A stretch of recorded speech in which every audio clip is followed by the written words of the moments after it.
I have 3 words for the recipe that I'm about to share today.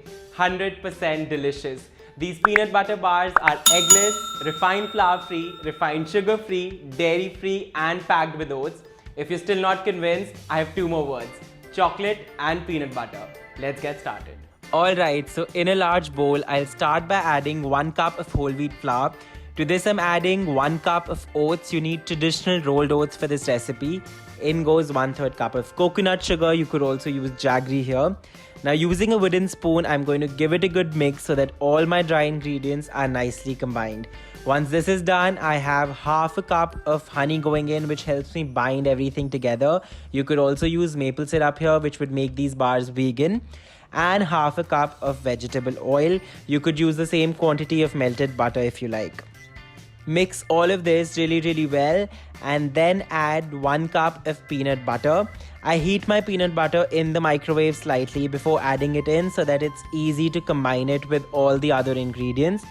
Keep mixing until the dough comes together. I'll now spread it evenly in a 9 by 9 inch square pan lined with parchment paper. Remember to leave handles on both the sides so that it's easy to pull out the bars later. Using an offset spatula helps me get the bars to be nice and leveled evenly. My oven is preheating at 180 degrees Celsius and I'll bake these until the bars become nice and golden brown. This takes about 20 to 30 minutes in my oven. While the bars are baking in the oven, let's get the work started on the chocolate. You need 1 cup of chopped chocolate for this recipe. I'm using a 70% dark chocolate here, which helps me balance the sweetness of those bars really nicely. I'm going to melt it on a double boiler, which is always a better idea than melting the chocolate on direct heat. This makes sure my chocolate melts slowly and evenly and that I don't run the risk of burning it. Once the chocolate starts melting, I'll also be adding in about a tablespoon or 2 of vegetable oil. And guys, make sure the chocolate that you're using is a good quality Kavacha chocolate. I'll be leaving a couple of links in the description box below that will help you pick the right chocolate for all your baking in general. I think it makes so much difference. Once the bars are baked, I'll pull them out of the oven and pour the melted chocolate on it. Honestly, watching this beautiful waterfall of silky chocolate is my favorite part. I spread it evenly and make sure it goes into all the corners so that I get some chocolate with every single bite.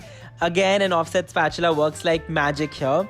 A sprinkle of sea salt on top to take these bars to the next level. Sea salt, guys, is always a good idea, and especially with chocolate, it works wonders. To make sure I get neat and sharp edges on my bars, I let them rest in the fridge for about 30 minutes or until the chocolate sets properly. Once the chocolate is set, I'll use a sharp knife to cut the bars. I like to decorate my peanut butter bars with some pretzels because why not? Look at those beautiful bars. I have no shame in reporting that I actually demolished an entire batch on my own. So these peanut butter bars are basically indulgence without guilt. I love making and eating them and I think you would like them too. If you like this video and the recipe, don't forget to hit the like button and subscribe to my channel so that every time I share a fun recipe like this, you can be the first one to watch. Happy baking!